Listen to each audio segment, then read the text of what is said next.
Padre Celestial, gracias por estar aquí y sobre todo, gracias por estar ante tu trono de gracia.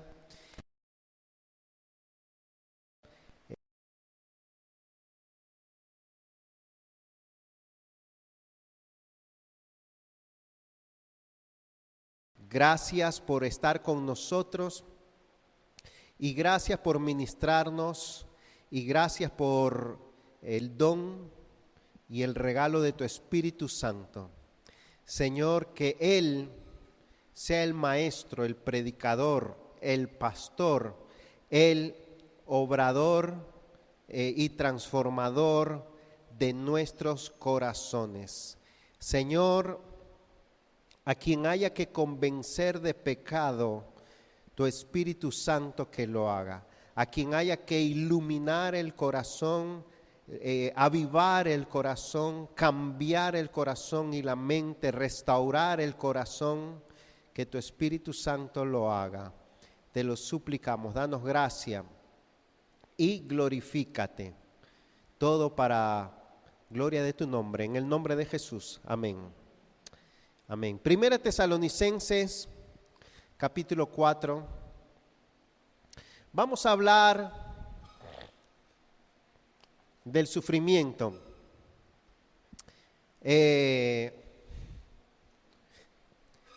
Probablemente todos nosotros hemos sufrido, hemos padecido aflicciones, experiencias dolorosas, tristes, muy difíciles, de distinta índole: enfermedad, muerte, separación, dolor físico, problemas, algunos quizás, no lo sé, pero hay gente que ha sufrido persecución, cárcel, tortura y demás.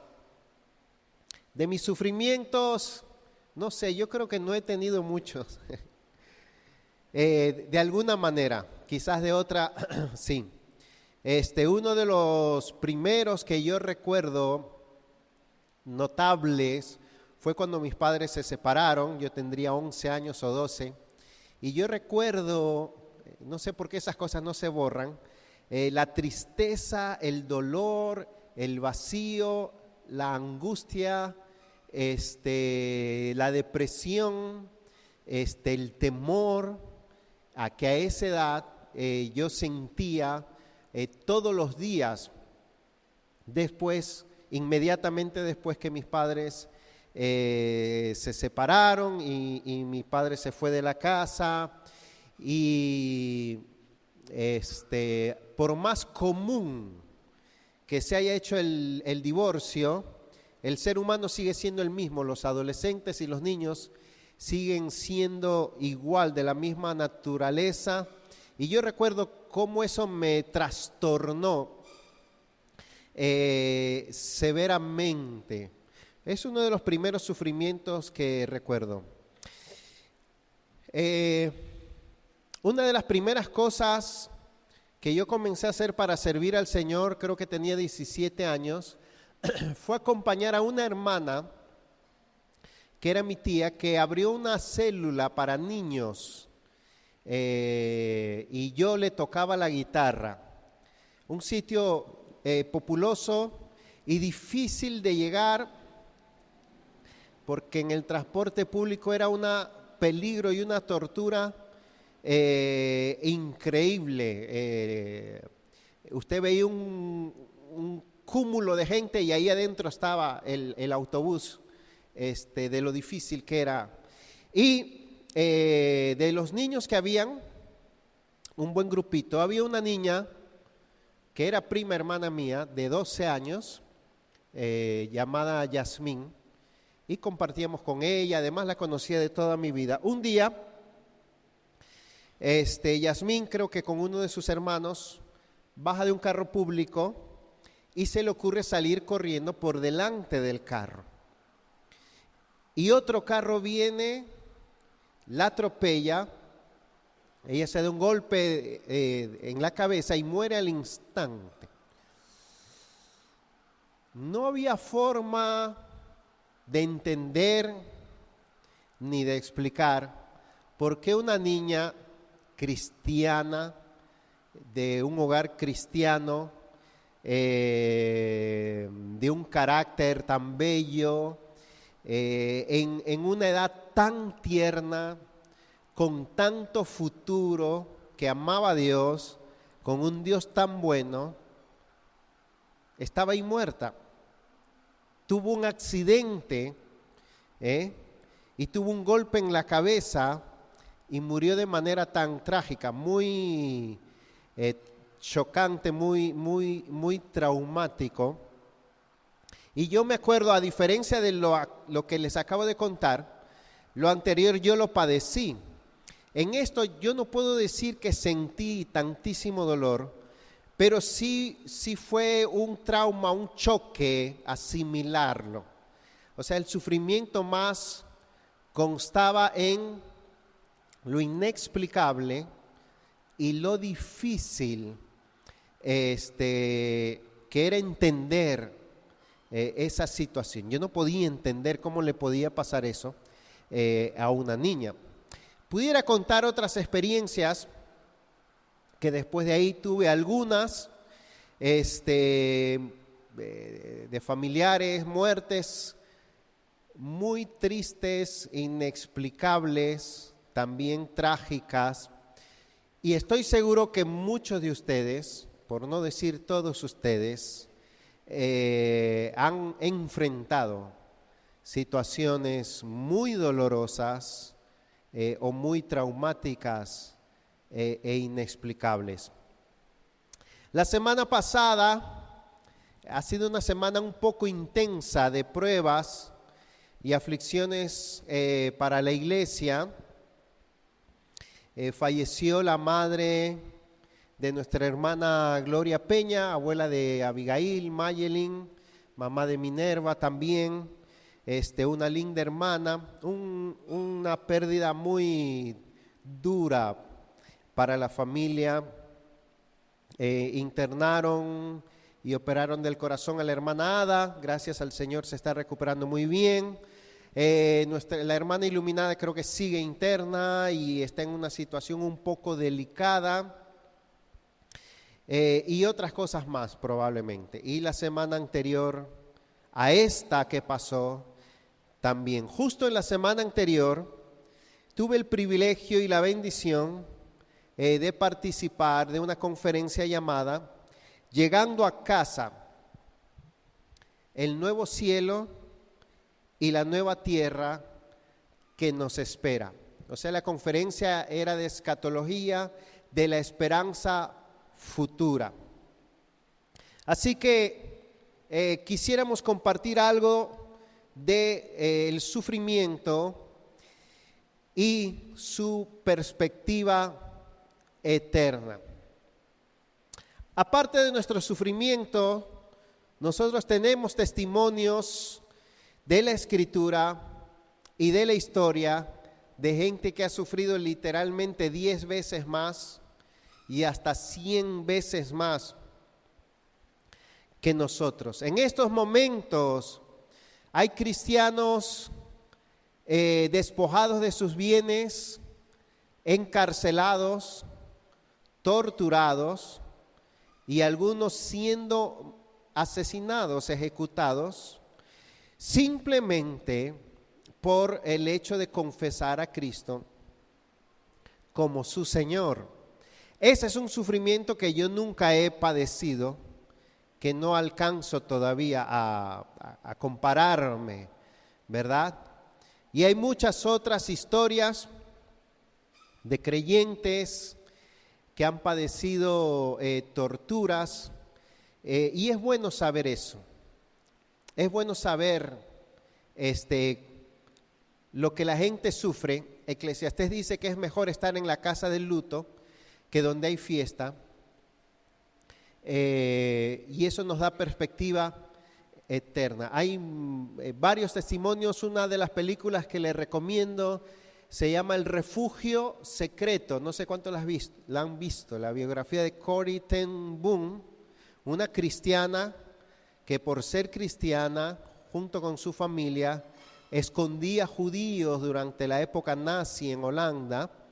Fue encarcelada, su familia por causa de las torturas, los padecimientos, murió en la cárcel. Ella, por una equivocación, su nombre fue puesto en la lista de los que debían ser liberados y milagrosamente la liberaron, pero su familia no resistió hasta ese punto y murió toda. Cuando uno ve esas historias, dice, sufrimiento, es increíble. Bueno, aquí en 1 Tesalonicenses, capítulo 4, del versículo 13 al 18,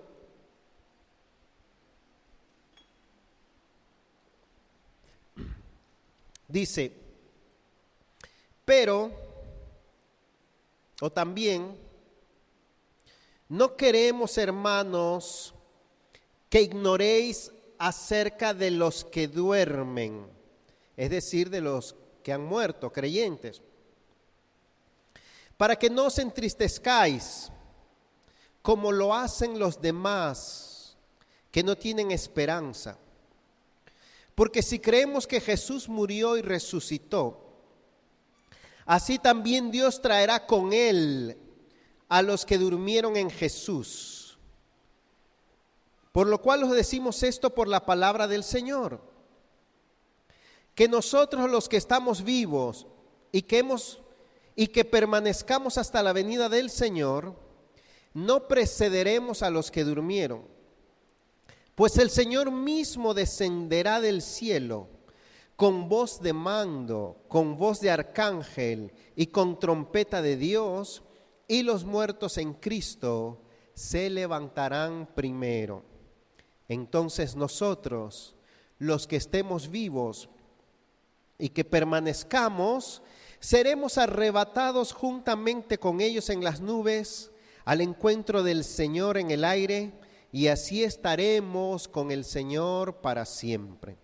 Por tanto, confortaos o alentaos unos a otros con estas palabras.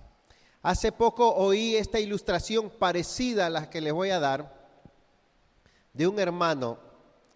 Permítame contarles de un hermano llamado Juan. Le vamos a llamar Juan porque mucha gente se llama Juan, ¿verdad? Juan es un hermano que siempre está gozoso, lleno del Señor, cree, ama, abraza la palabra, la conoce y trata de guiar su conducta por ella. Tiene integridad para vivir, Juan, y para conducir su familia de manera piadosa. A Juan también le gusta servir, es muy colaborador en su iglesia, le gusta evangelizar también y coopera para las misiones. Juan ama las grandes doctrinas de la Biblia y también tiene una vida consistente de oración y de adoración. Al hermano Juan le gustan los buenos libros. Él lee a John Piper, a J.I. Packer, a Lutero, a Calvino, a varios de los autores puritanos. Y Dios ha bendecido al hermano Juan con una linda familia, con un buen trabajo, que puede vivir, digamos, cómodamente. Pero Juan tiene un problema, y es que él espera tener una vida gloriosamente bendecida y abundante, y hace todo por ello, pero no quiere ni morir ni sufrir. Él simplemente espera que su vida siga así de buena lo más largamente posible y no anhela para nada la vida venidera, aunque sabe que va a venir, pero cuanto más tarde mejor. Y Juan tampoco está preparado para el sufrimiento. Así que el hermano Juan es un creyente mundano y secular, profundamente secularizado, a pesar de todas las cosas que tiene, porque no le ha dado la debida importancia, ni se ha preparado debidamente para la eternidad, para lo venidero, y todas sus esperanzas o sus preocupaciones están inclinadas para la vida presente. Esa falta en Juan de expectación por lo eterno, de anhelo, de esperanza por lo eterno, le hace evitar a él a toda costa el sufrimiento y la muerte. Esa falta de expectación por el futuro y por lo eterno, y ese excesivo énfasis en lo temporal y en lo de ahora, le impide a Juan ver apropiadamente lo mal que anda este mundo, lo trivial, superficial y lo frágil que es esta vida, lo pequeña, corta e insignificante que es esta vida, y la razón de él dedicarse a disfrutar bendiciones materiales y espirituales en esta vida es su falta de perspectiva eterna. Por eso este hermano, todas sus preocupaciones y energías están en el aquí y el ahora. El sufrimiento y la muerte es tan terrorífica y traumatizante para él, igual que para muchos de nosotros, porque vivimos en una cultura, no solo mundana, inclusive eclesiástica, que nos ha enseñado a evitar el sufrimiento a toda costa, y ese es el valor supremo, y a evitar aún el más mínimo sufrimiento. La iglesia ayuda a los creyentes a realizar su vida y vivirla lo más felices que puedan.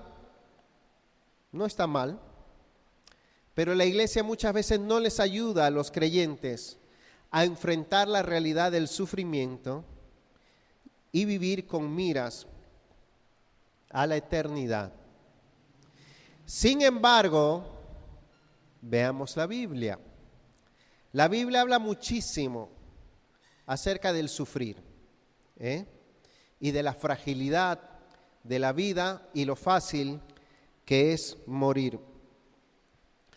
La Biblia es increíblemente honesta al mostrar no solo la realidad del sufrimiento como algo que a veces le llega al hombre, como que es raro, sino una realidad humana donde el sufrimiento está muy presente y es muy común para la vida del hombre.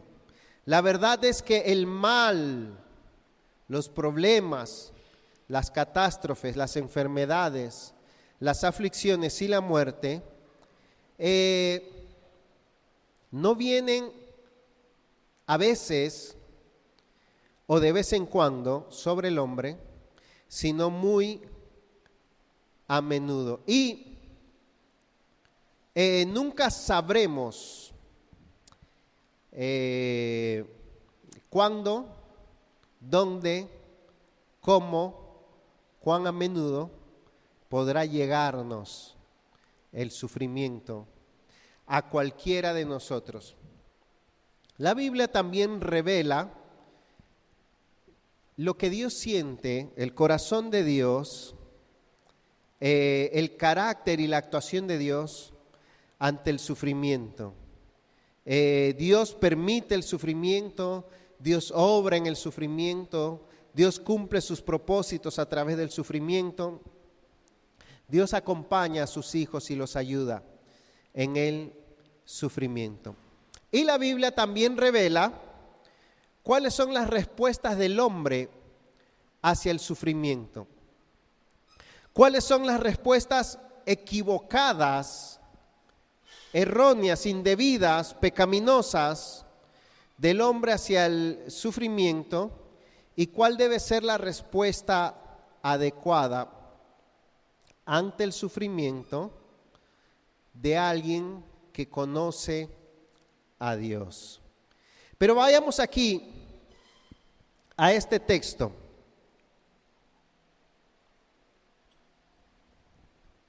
Si alguien puede ponerme un poquito de ventilación, se lo agradeceré.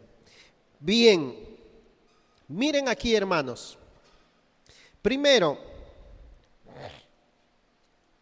la forma de enfrentar el sufrimiento es llenando nuestra mente y nuestras emociones de la esperanza bíblica futura.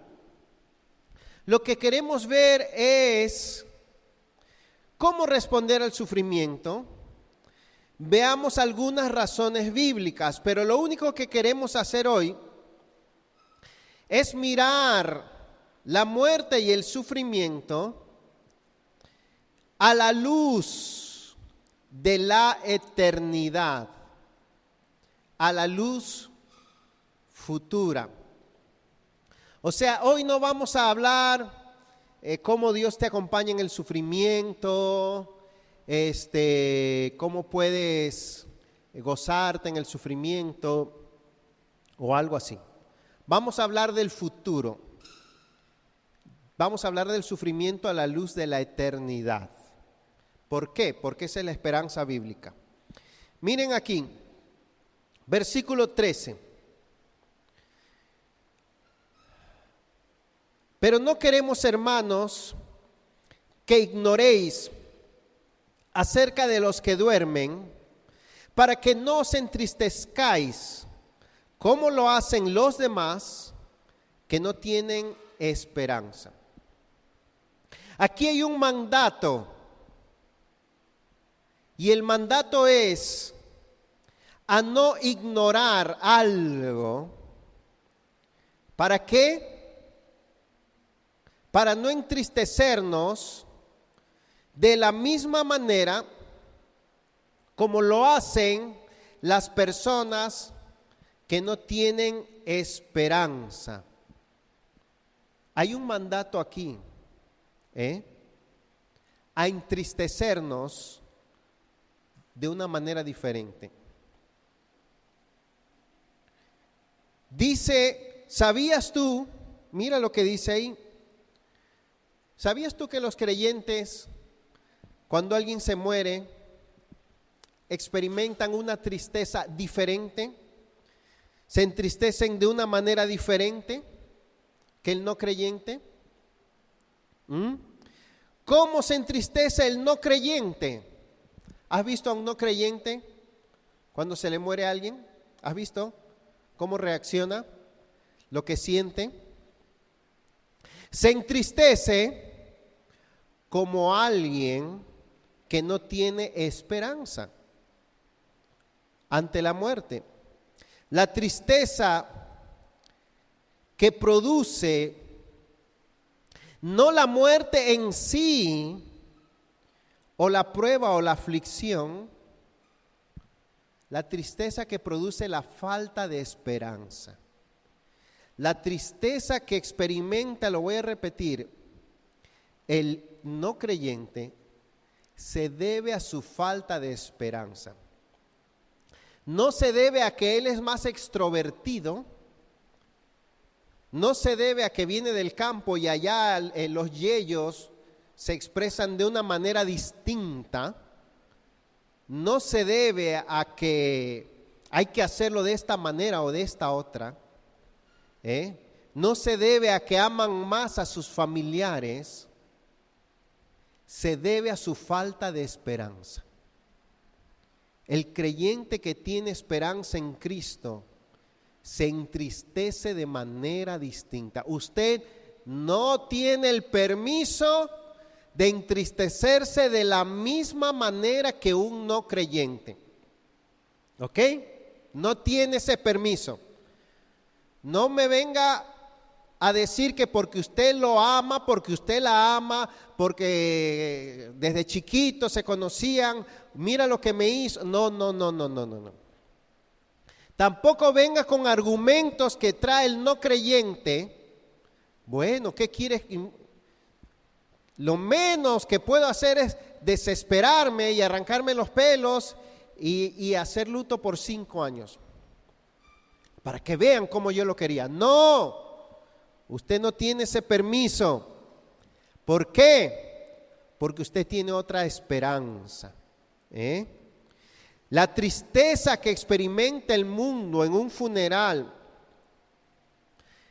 es causada por la ignorancia de Cristo y de la esperanza que hay en Cristo. Porque el que ha conocido a Cristo, el que ha encontrado salvación y vida eterna en las aflicciones, tiene algo distinto. Pablo decía en 2 de Corintios 12, versículo 10, me gloriaré en mis aflicciones, en mis debilidades, me gozaré, decía. Filipenses 4:4, regocijaos en el Señor, siempre. Pablo decía en 2 de Corintios 6:10, como entristecidos, pero siempre gozosos. ¿Ven? Entonces, hermanos, el primer gran problema que tenemos frente al sufrimiento no es el dolor que causa esa muerte, esa enfermedad, esa prueba, porque lo causa, sino la falta de aceptación, la reacción de desesperanza, la desesperación y toda aquella reacción propia de los que no tienen esperanza. Usted tiene que decir, bueno, sí, esto me duele, esto me hace sufrir, esto es durísimo, ¿ok? Pero, ¿qué pensamientos y qué actitudes y qué sentimientos tiene aquel que tiene esperanza? A diferencia de aquel que no la tiene. Y voy a repetir lo que acabo de decir. El primer problema ante el sufrimiento no es la prueba en sí, sino la manera como nos gusta reaccionar sin poner a Dios en primer lugar y sin poner a Dios que gobierne nuestras vidas. El problema no está en cuán dolorosa es la prueba, sino en no darle la preeminencia a Dios en esa prueba. ¿Entiende usted eso? Toda prueba le trae a usted una otra prueba. ¿Cuál prueba? La de dónde pones a Dios en esos momentos y en esa circunstancia. Toda prueba, en primer lugar, no está probando qué puedes hacer o cuánto tú amabas a esa persona. Toda prueba en primer lugar está probando tu fe. Está probando si buscas a Dios, si te agarras de Dios, si confías en Dios. ¿Ok? Eso hace la llegada del sufrimiento. Nos pone a prueba Y la Biblia describe las reacciones que no son adecuadas, aunque somos débiles, y las que sí son. Entonces, un ejemplo es Job. Perdió todas sus posesiones, perdió todos sus negocios y fuentes de ingreso, y todos sus hijos murieron en el mismo día. Y él lo que hizo fue adorar a Dios y glorificar a Dios. Entonces, ¿qué quiero decir con todo esto? Bueno, cuando te viene el sufrimiento y las pruebas, tú puedes experimentar debilidad, y yo también. Y puedes fallar, y yo también, en tu fe, en tu confianza. Pero reconoce que has fallado, o sea, no justifiques tu falta de fe, tu desesperación diciendo, ay, es que así lo hace todo el mundo. Así lo aprendí en mi pueblo. No lo justifiques. Arrepiéntete y busca a Dios. ¿Entiendes? Somos débiles. ¿Ok? Yo no sé cómo voy a reaccionar en determinadas situaciones que quizás todavía no he pasado. Ojalá reaccionara como Job. Pero si no me pasara eso y reaccionara de una manera más carnal, lo que tengo que hacer escucha bien, no debo justificar ni acariciar esa conducta, sino arrepentirme de ella y decir, Señor, debí haber tenido más confianza en ti, debí haber tenido más esperanza en ti. Ayúdame a ponerte a ti delante de mí en esta prueba. ¿Entienden la diferencia?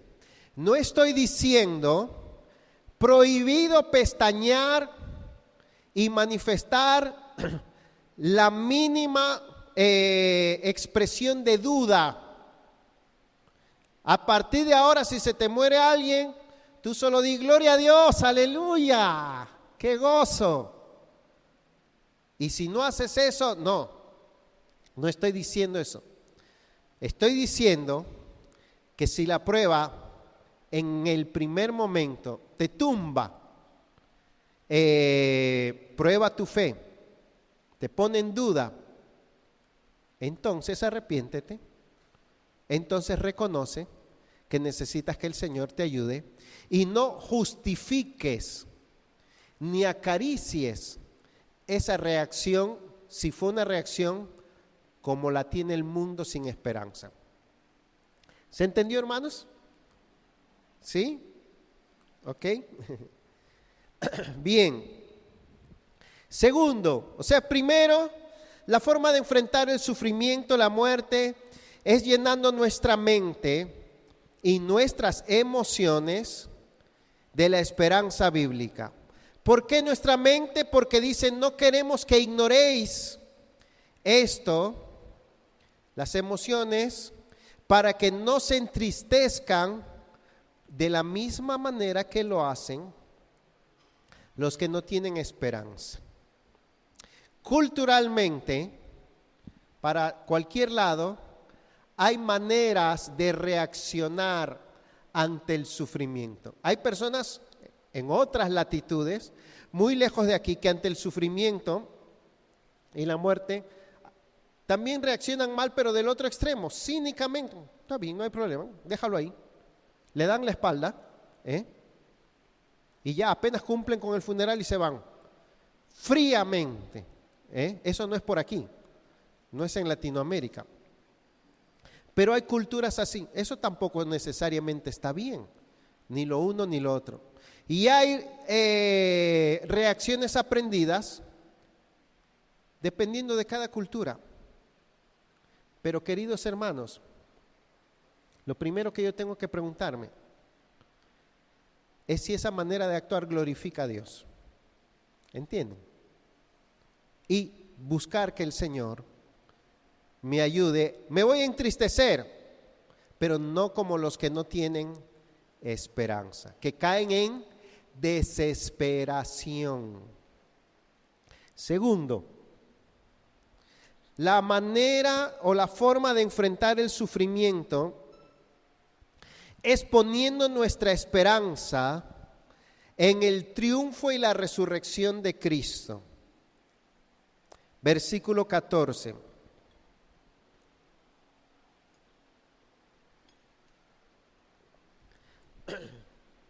Dice, porque si creemos que Jesús murió y resucitó,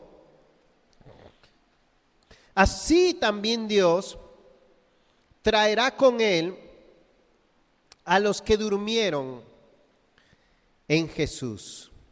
Tenemos que entender la naturaleza y los beneficios de la resurrección de Cristo y poner nuestros ojos en la resurrección victoriosa de Cristo.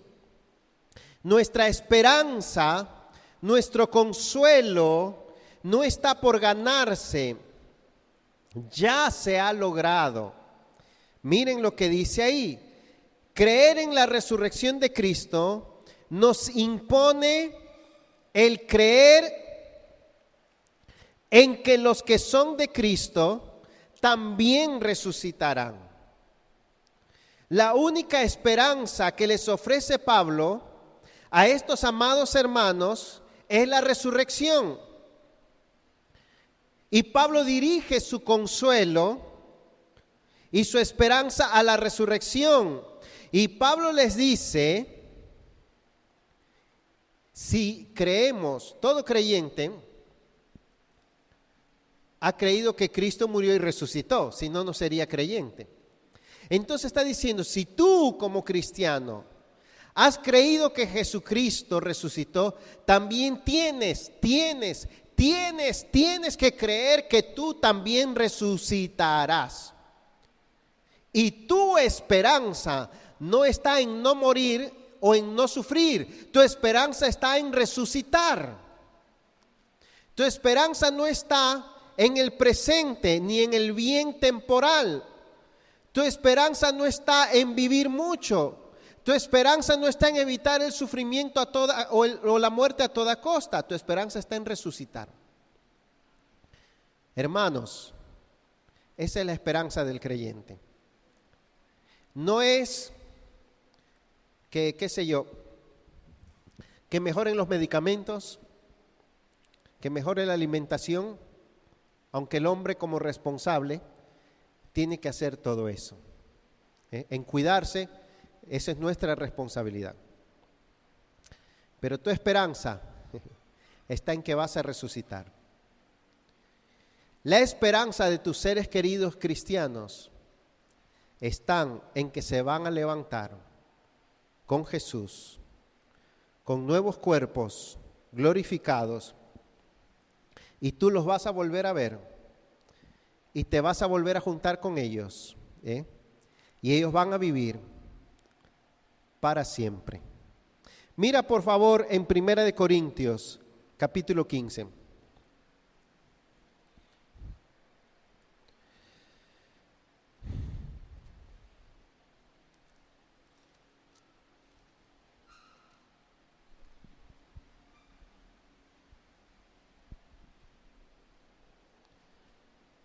Versículo 12.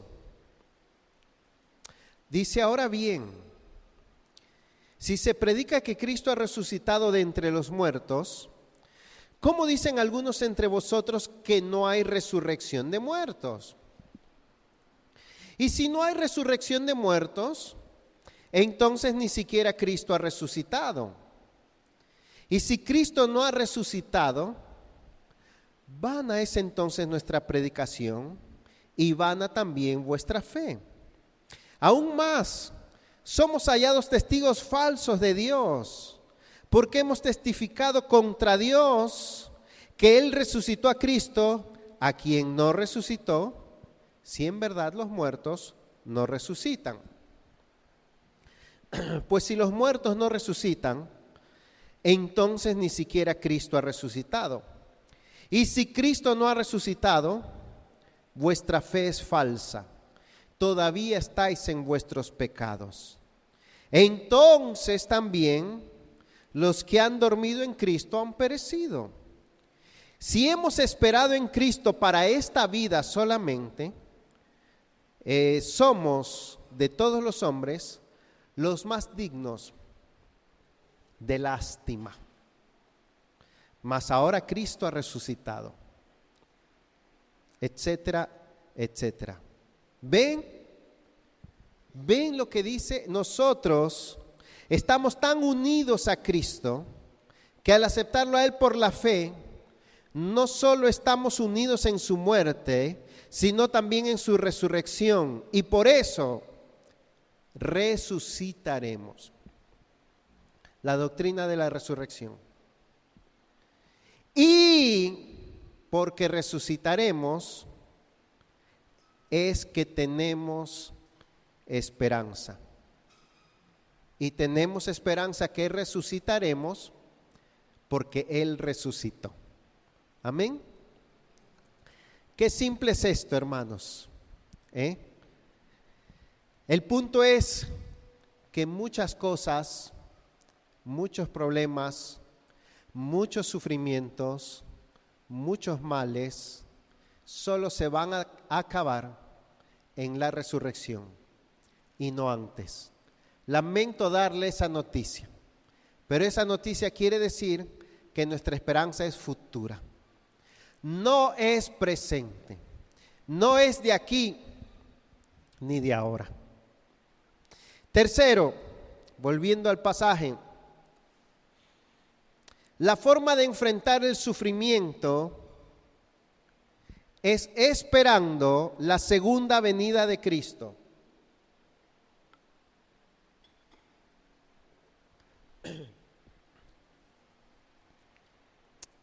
Poniendo nuestra esperanza en la resurrección de Cristo, evento pasado, y esperando, expectantes, la segunda venida de Cristo. Porque si ustedes ven versículo 15 y 16, la resurrección nuestra está ligada al gran acontecimiento de la segunda venida de Cristo.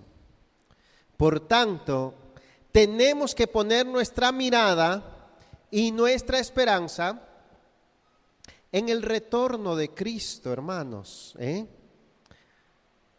Y Pablo afirma que tan cierto como que nosotros seremos arrebatados en la segunda venida de Cristo, así de cierto es que los muertos en Cristo serán resucitados primero, y que en el desfile para ir a recibir a Cristo en el aire, ellos irán primero que nosotros. Es decir, que cuando Cristo venga, no somos los que estemos, dice Pablo ahí, no somos los primeros que vamos a ir corriendo, Señor, y nuestros familiares muertos, qué pena que se perdieron esto. No, los que estemos vivos, dice Pablo, no seremos los primeros en llegar. Los muertos resucitarán primero, dice ahí, no precederemos. Tu familiar cristiano, tu mamá, tu papá, tu hermano, tu hermana, tu hija, tu hijo, que murió en Cristo, antes que tú vayas a recibir al Señor en el aire, va a resucitar y va a ir delante de ti en el desfile que va a recibir al Señor triunfante y glorioso en su segunda venida. Los que son arrebatados para la venida del Señor es un término oficial, real, de la comitiva que era mandada por el gobierno a salir fuera de la ciudad para darle la bienvenida al general vencedor y triunfante y entrar con él a la ciudad. ¿Ok? Eso es lo que significa la palabra parusía, el retorno de Cristo. ¿Ok? Bueno, en esa comitiva, en la segunda venida, se cumplirá nuestra gloriosa esperanza, que es la resurrección. ¿Ok? Quiere decir eso, que a los creyentes de Tesalónica se les enseñó a vivir esperando el retorno de Cristo y gozarse expectantes en el retorno de Cristo y a estar preparados para el retorno de Cristo. Ellos no debían ver la segunda venida de Cristo como un evento lejano, muy futuro y distante, que no afectaba para nada su vida presente, al cual no debían prestar atención por ahora. No. La realidad de la venida de Cristo afectaba sus emociones, su ánimo, sus esperanzas en el tiempo presente, afectaba su perspectiva y su ánimo frente a las aflicciones. Algunos dirán, bueno, eso parece un opio, una droga, la religión te adormece diciendo, bueno, espera a la eternidad, no importa lo que pases. Bueno, la verdad es que eso es lo que enseña este pasaje, pero que va a ser algo cierto, seguro y glorioso. Y vean lo siguiente, lo cuarto y último.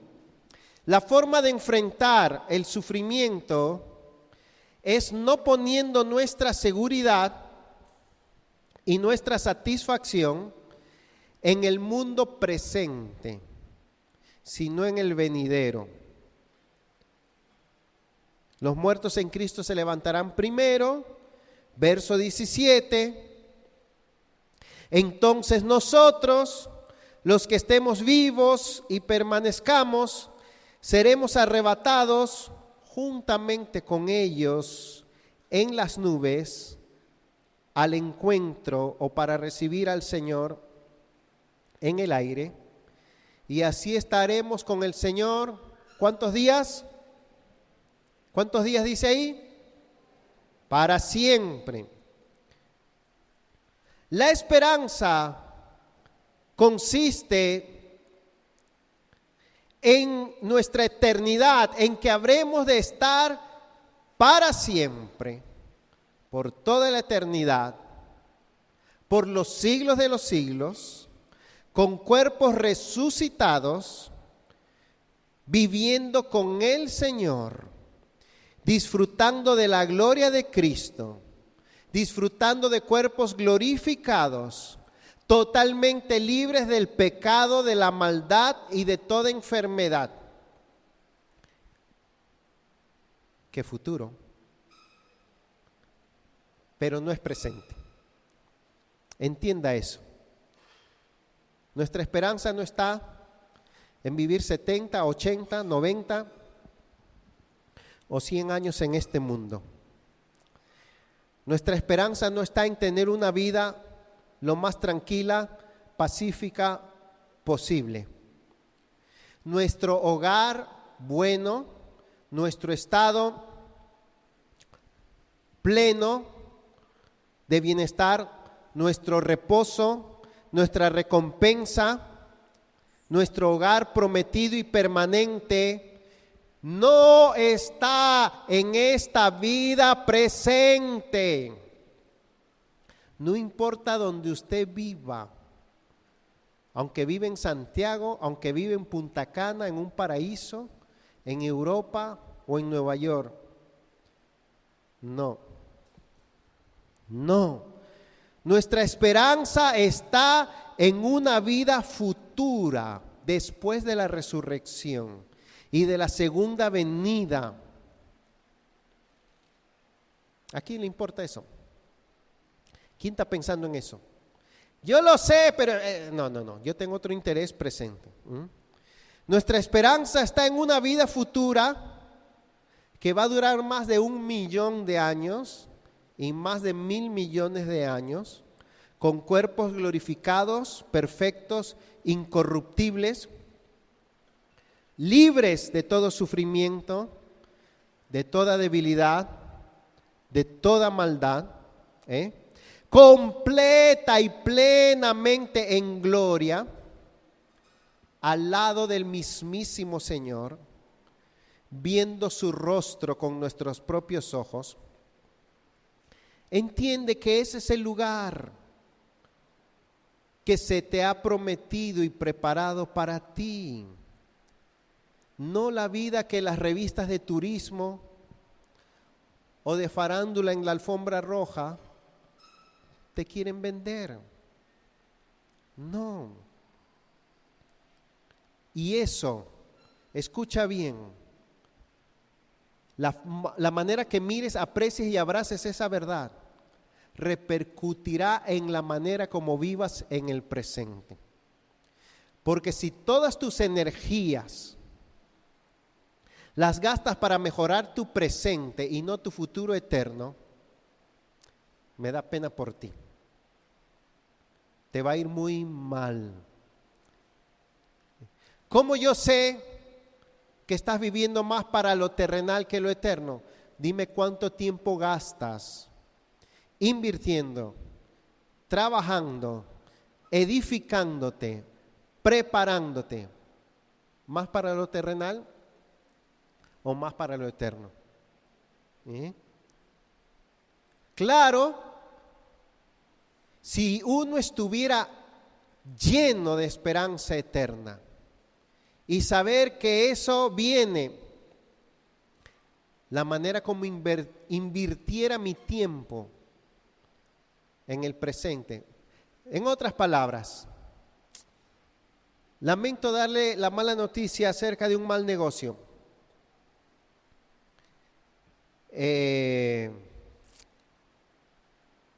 Muchos de nosotros hemos invertido una vida entera de esfuerzo y sacrificio para el fuego y para la basura. Eso se irá a la basura y eso será quemado en el fuego. ¿Cuánto has invertido para lo eterno?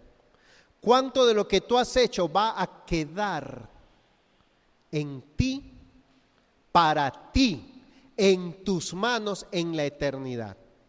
Sí, hay cosas que hacemos ahora que nos van a servir, que nos van a quedar y que se van a multiplicar cuando estemos del otro lado. ¿Sabías eso? Y que te van a beneficiar. Qué sé yo, puedo decir un montón de cosas, pero por ejemplo, lo que invertiste en tus hijos. ¿Cuánto se va a quedar en esta vida y cuánto ellos se van a llevar para la eternidad? Eso es solo un ejemplo. Apocalipsis, busca, estamos ya en la recta final. Apocalipsis 21. Hermanos, estos pasajes es como si no existieran para nosotros. Es como si nosotros hubiéramos borrado de la Biblia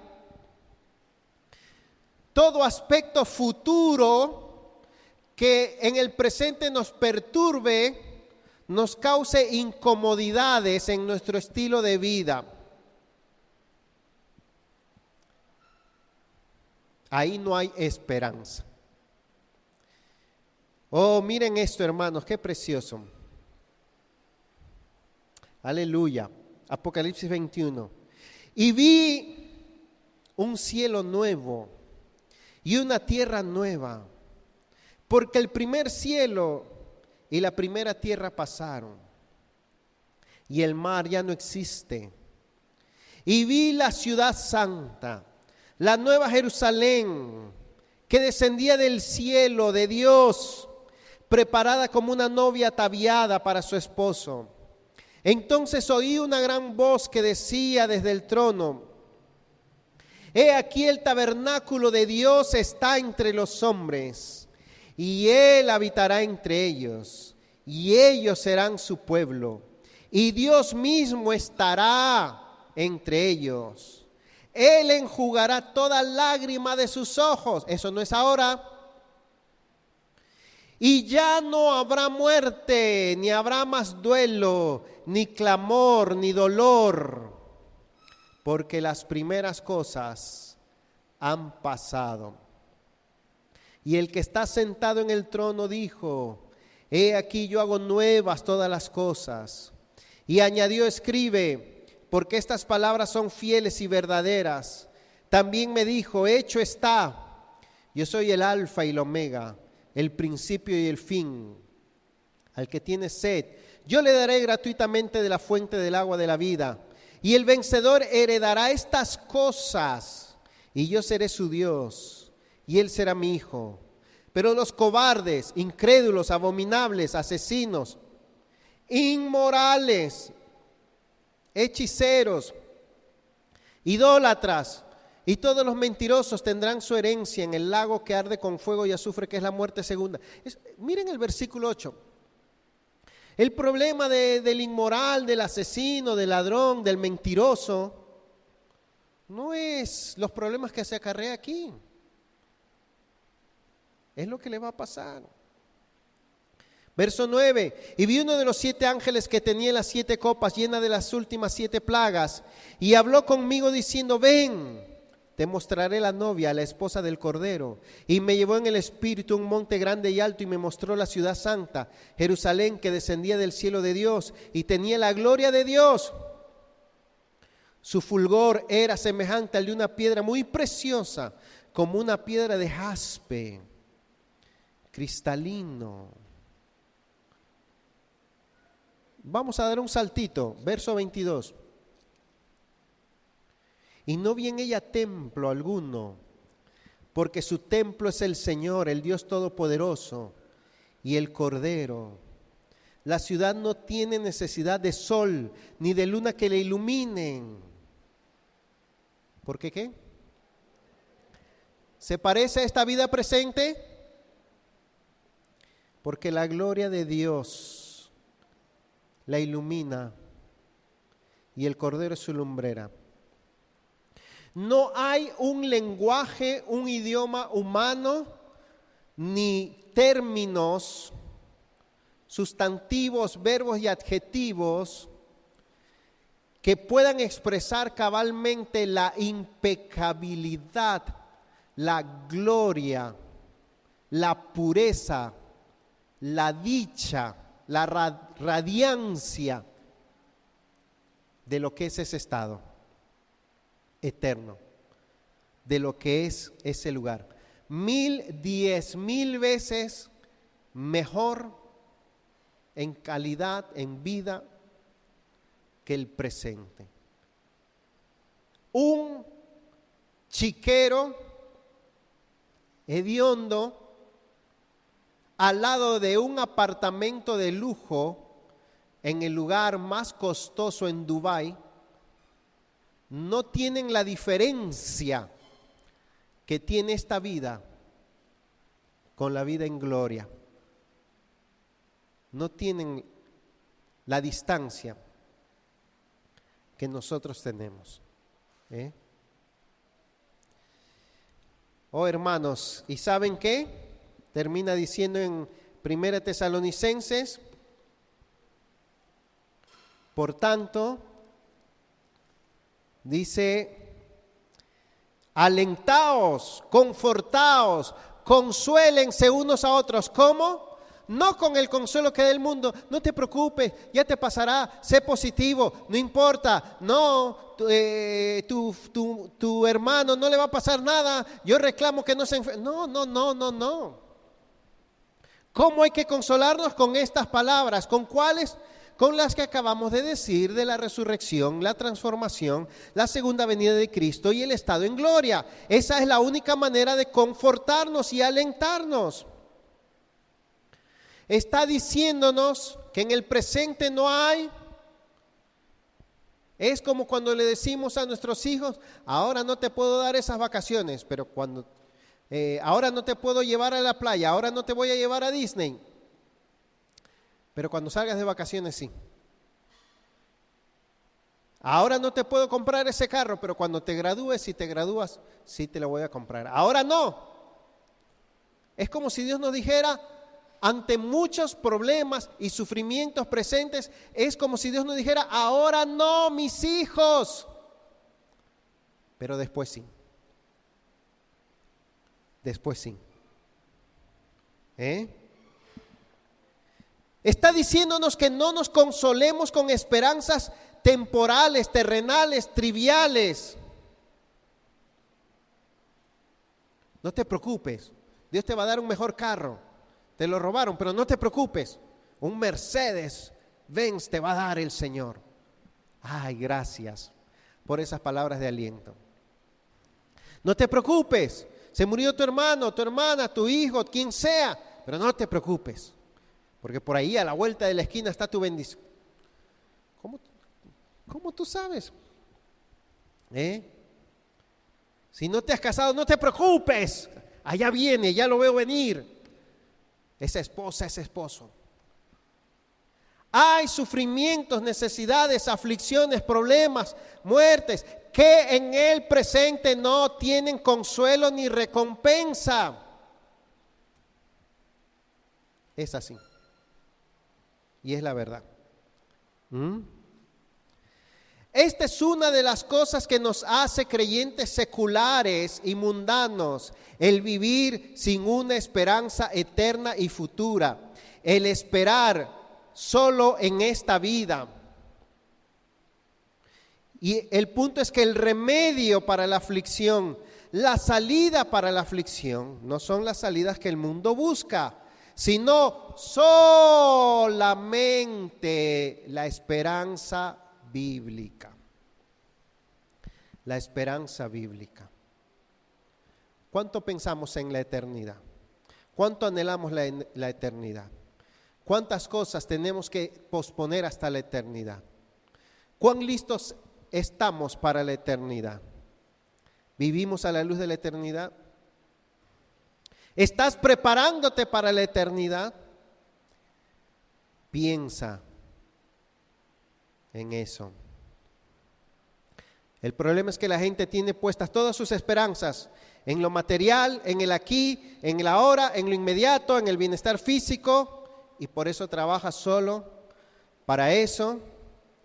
La gente no trabaja en prepararse para la eternidad, ni en esperar con gozo la eternidad, ni en dejar cosas para la eternidad, ni en anhelar la resurrección y la segunda venida de Cristo. Y por eso, cuando le quitan el piso de lo temporal y momentáneo, se desesperan, porque no hay esperanza. La gente por nada quiere cambiar lo inmediato, lo temporal, lo presente, por lo duradero y eterno. Pero hay muchas cosas que solamente se pueden ver con esperanza y con propósito y con razón de ser cuando hay una perspectiva futura y eterna. Amén. Oremos. Póngase de pie, querido hermano.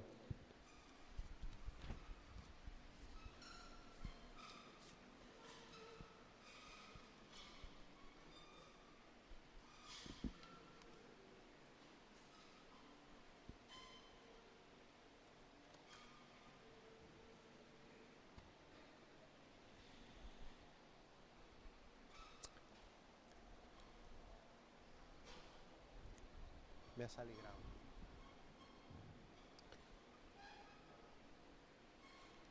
Amén.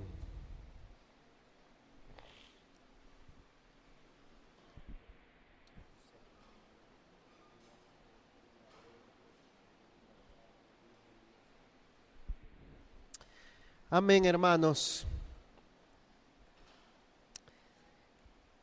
Aflicciones